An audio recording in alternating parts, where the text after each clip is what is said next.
Welcome to Should You Idle, a series where I play all of the top idle games so you don't have to. In this series, I provide a comprehensive breakdown of the chosen idle game to hopefully answer the question, is idling this game worth your time? Our ranking criteria for all of the games reviewed on this series are as follows. Idle level is the first indicator, and it's used to identify how idle the game really is.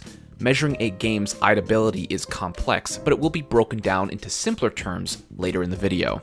If you want to know more in depth on how this is measured, please feel free to click the card on screen now. Content level, as you could assume, demonstrates how much content there is to explore in the game. How often is the game being updated? What's the level of endgame? Why should you continue to play? All of these questions will hopefully be answered within the content level segment of this video. Cash level is a general indicator of how much money you need to purchase the game. A lot of these idle games are free to play, so if it's a free game, cash level indicates how microtransactions are promoted and if purchases are used as pay-to-win boosters. Hardware level. This is just used as a quick overview on how taxing the program is. When the game is running at full capacity, how much does it affect your device? You'll find that out in this segment. Let's talk about the very first game being featured on the Should You Idle series. Idle Champions of the Forgotten Realms. For the sake of this series, I'm going to assume that you've never played the games before, as that's generally the audience reviews are targeted for. Idle Champions of the Forgotten Realms is an idle hack and slash created in the world of Dungeons & Dragons. Idle Champions is in the most basic sense a party building game.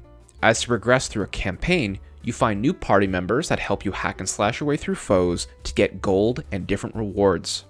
This idle game is structured slightly different than most, offering instanced idle experiences within a campaign adventure. Idle Champions is not one continuous experience like most idle games. In fact, it has quite a comprehensive map to explore, and within each campaign, your progress is reset as you face progressively harder challenges. Face off against Dungeons & Dragons legendary monsters as you battle your way through this idle party building game.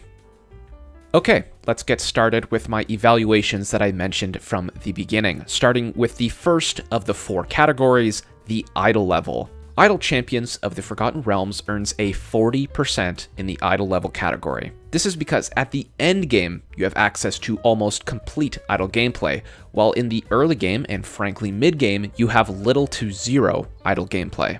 Let's start off with the first obvious point. This game is completely designed around walls. If you don't know what a wall is in an idle game, it's something put in place to stop the player from progressing until they manually reset or manually interact within the game. Within Idle Champions of the Forgotten Realms, gameplay progression is centered around your party's strength, and a large chunk of that comes from leveling up your champions on the roster. Unfortunately, this is a manual task. You are required to level up your champions, or else you hit a wall and you will not progress. I will note that this game does have offline progression, and it's an amazing feature to have in any idle game.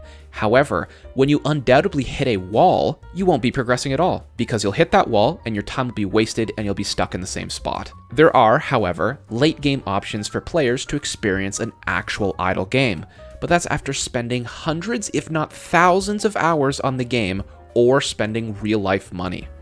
This is beautifully explained by a partnered streamer of Idle Champions, Mars. But I do feel like it would have been better if the title was just Champions of the Forgotten Realms instead of Idle Champions. It's a bit of a mislabel. So it's more like eventually idle Champions of the Forgotten Realms. Parentheses, once you've earned it.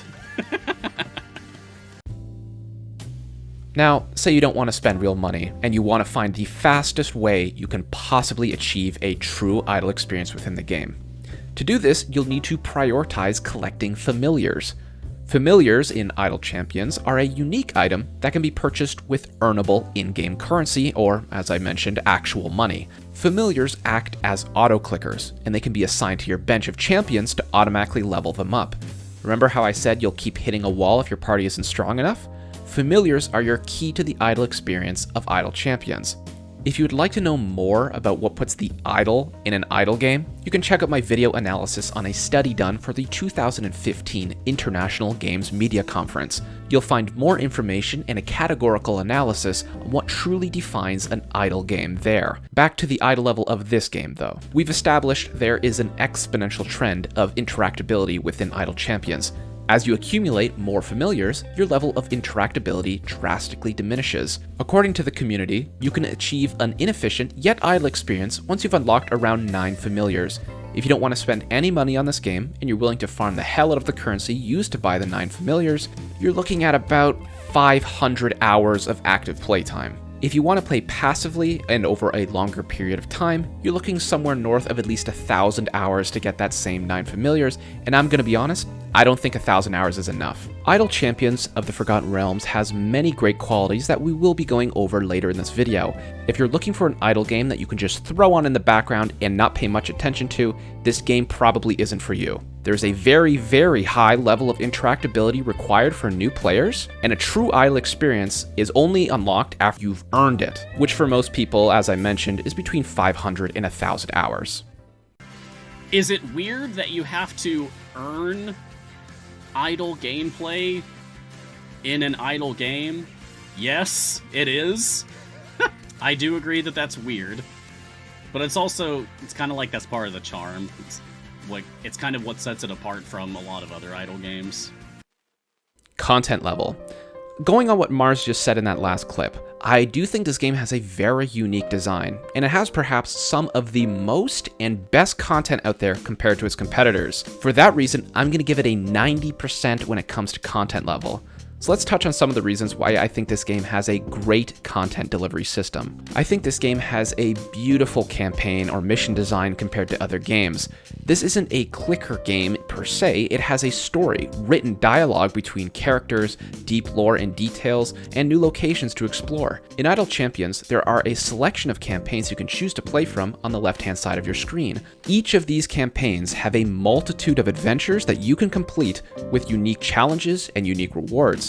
However, the campaigns are separate, meaning most of your progression does not carry over. However, this also gives a stronger feeling of actual story progression. You truly feel like you can beat the game. There is technically an end to this game, as you can beat every story mission and every challenge mission. This is, however, when the game arguably gets the most exciting, but if your goal is to play an idle game that can provide you with a sense of completion, this game is definitely for you. I've briefly touched on the importance of your roster within this game, and for you collectors out there, this game offers a fantastic collector experience. Your roster of champions are tied to your account, meaning as you adventure through the world, you collect and discover new champions to use. This will lead to new powerful team formations and powerful champion combinations to improve your efficiency. The champions themselves have incredible levels of detail, allowing you to create team compositions around race, guild, or class. Another level of content added to this game is gear. Gear is found in chests that can be collected during your adventures. They drop items that slowly improve your champions and can provide unique benefits in specific situations. Gear also sticks around regardless of campaign, so if you max out your champions with full epic items, you'll notice a huge boost in power no matter where you go. The last thing I want to talk about is the crazy content updates this game is constantly putting out. I have not played an idle game that has updates as frequent as Idle Champions. Whenever a new character is released, the game hosts an event where you can earn them for free along with a bunch of extra rewards. Imagine if League of Legends had an event every time a new champion comes out, and you could earn it for free after completing new and unique challenges. It is such a refreshing concept that you honestly don't see often enough in the gaming industry, giving players the option to earn brand new DLC for free. The content also isn't that difficult. On my beginner account that you're seeing in the background, I started from scratch for this video, it was really easy to complete the basic challenges for the event. The challenges are wacky and unique, and the rewards are phenomenal. The content delivery for this game is unbelievably amazing and shockingly frequent. Moving on to the third category, cash level. Although I do believe Idle Champions has some of the best content implementation for any idle game in the genre, I do think using real money gives you an outrageous advantage. It's worth it to note that at least at the time of creation of this video, the game is pretty much entirely single player. So pay to win really becomes a pay to progress because you're not really competing against other players. However, putting money in this game gives you an undeniable advantage. Non-cosmetic items that money can buy in this game include premium currency, familiars, champions, feats, and chests, which are the game's loot boxes. If you've stuck around for the entire video and didn't skip the first part, you might understand why buying familiars with cold hard cash is an incredible advantage. You can either buy them directly from the store or buy them with gems, which can also be obtained through microtransactions.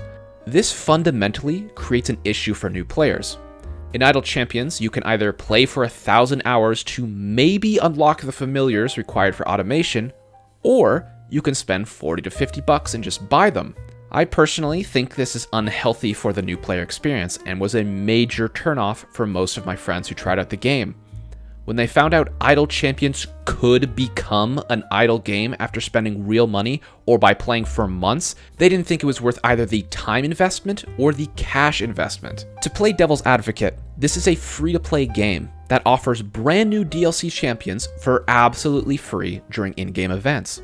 They need to make their money somehow, and for a game that outputs the sheer amount of quality of content they do, I don't think any veteran player is offended by how they monetize. The promotions of microtransactions within the game are frequent, but they can be ignored easily and aren't super intrusive. I have given the cash level of Idle Champions a 50% due to the impact of the microtransactions. I personally think getting the first familiars so you can automate gameplay is the first major milestone of an Idle Champions player. I know it was mine. Giving players the option to just buy it makes it feel less rewarding and less of an accomplishment.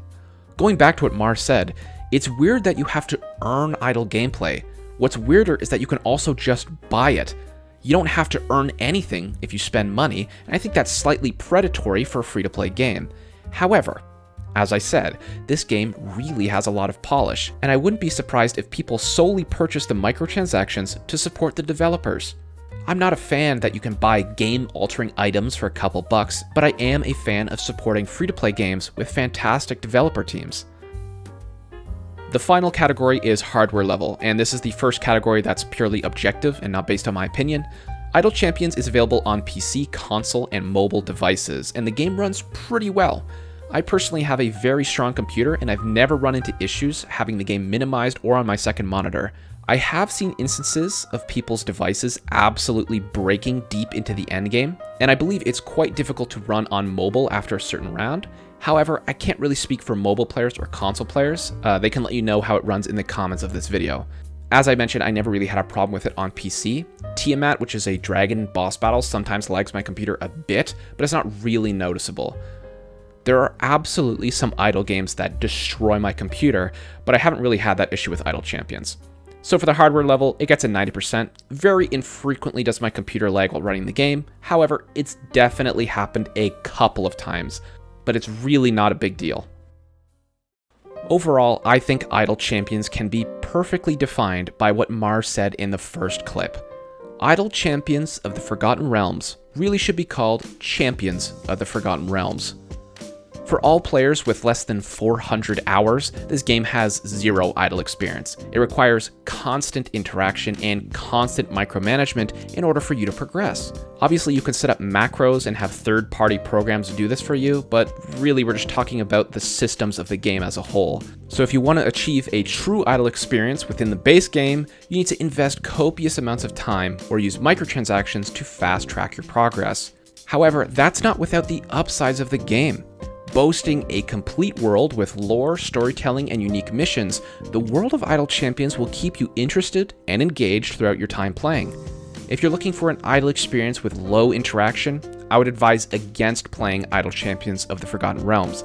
However, if you're looking for an incremental game that has engaging gameplay, content, and endgame to explore, this game is likely for you. Thank you so much for tuning in to this episode of Should You Idle? If you have any other suggestions for idle games I should try out, make sure to let me know in the comments below. If you do want to suggest a game, try and make sure it can be played on PC. I don't really have a way to record a console or a mobile device, so I'm trying to just do everything I can on PC before I move to those platforms. Again, thank you so much for watching. If you have any comments or feedback, make sure to leave it down below, and I'll see you in the next one.